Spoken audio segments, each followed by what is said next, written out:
Hey guys, it's your girl Kizzy Rock. Happy Wednesday morning to you all. So guys, I'm going to jump right in because I have a laundry list of things on my desk. But I wanted to talk to you all about something that I actually struggle with this as well. So I like to always incorporate things that I struggle with because again, if you're going through something, then trust me, somebody else is going through it. So that's why it's important for you to start making your own recordings, write that book or whatever it is that can help someone else. So, all right. Are there any of you out there like me at times? If I'm honest, probably a lot of times, but I am sorry guys, I am truly getting to the point where I'm disciplining myself in this area where you give something to God or you've been convicted to stop picking it up and let God do his thing, let patience have its perfect work. And you're like, okay, God, here you go. I trust you. I'm going to leave it alone. And 5 minutes later, literally, you're picking it back up yourself, trying to make it happen, trying to. So it's almost like we say, God, I trust you. And then we contradict that.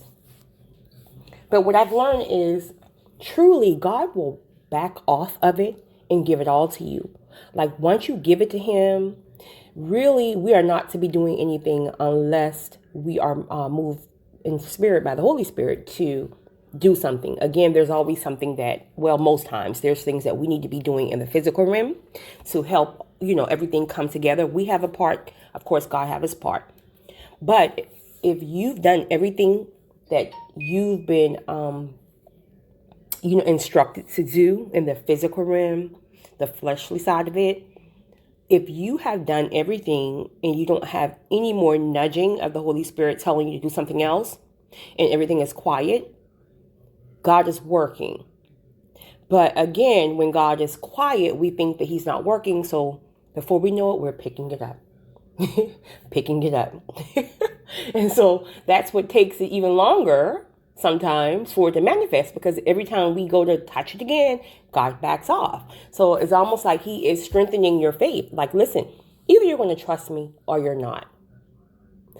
I am still working behind the scenes just because I'm quiet. Again, you don't realize I still have to work on other people. I still have to set the tone. I still have to structure that foundation. You can't be a part of that because you as a physical being can't change anything or anybody.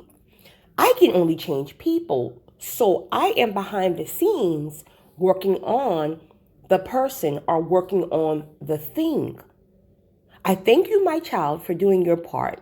Everything that I've instructed you to do, you've done it. Everything that the Holy Spirit have convicted you to do, you did it. I'm proud of you, my child. Now sit down. So I wanted to come on this morning to share this because someone shared this with me. And it was just like breathtaking. And I did it this morning and it felt so good. All right. So if you're struggling with something and you're picking it back up after giving it to God, write it down. Write God a letter.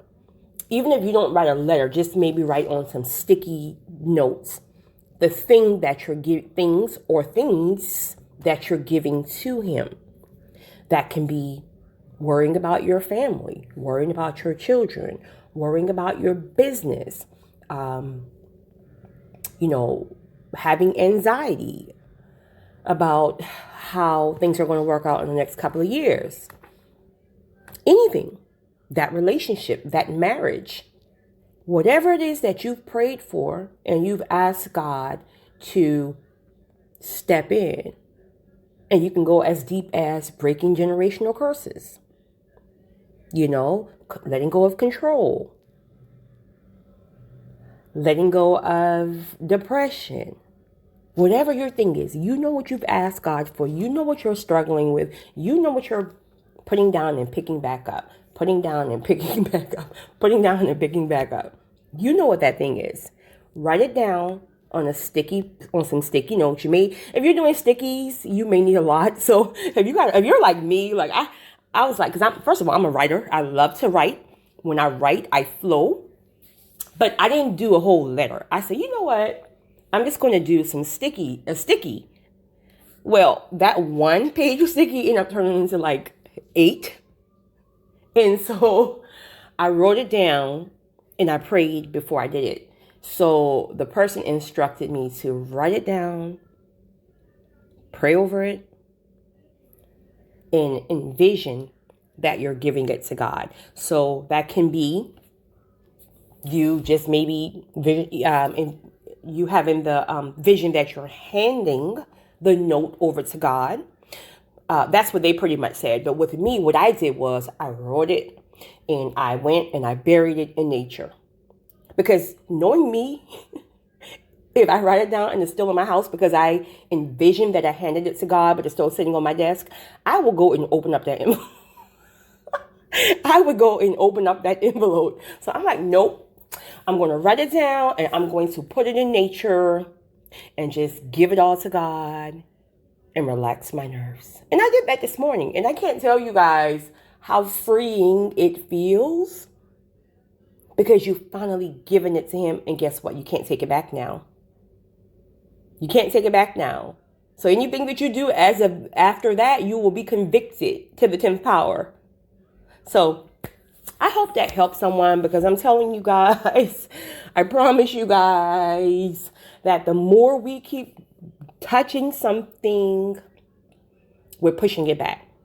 Have you ever had a blessing or a breakthrough come through and it was like after an extensive period of time where you were trying to do it on your own or you were trying to figure it out or you were trying to make it, work in your own timing. And then you finally got to the point like, you know what, I'm over it. Never mind. I don't even want it, God. And then, boom, it came. It manifested. It's because you got to the point where you finally took your hands up off of it. So sometimes we think we're waiting on God, but God is waiting on us and our petty selves, And so, yeah. So I hope this encouraged someone. But get deep, guys. Don't be petty about God. Please pay my light bill. I give my light bill over to you. I give my my whatever rent mortgage over to you. No, I give you this flesh. I give you this soul tie. I give you this narcissist spirit that's trying to come back in my life. I give you generational curses. I give you bondages. All that stuff. Go deep, guys. Go deep. We're petty. God is not petty. So you guys have a great one. It's your girl, Kizzy Rock.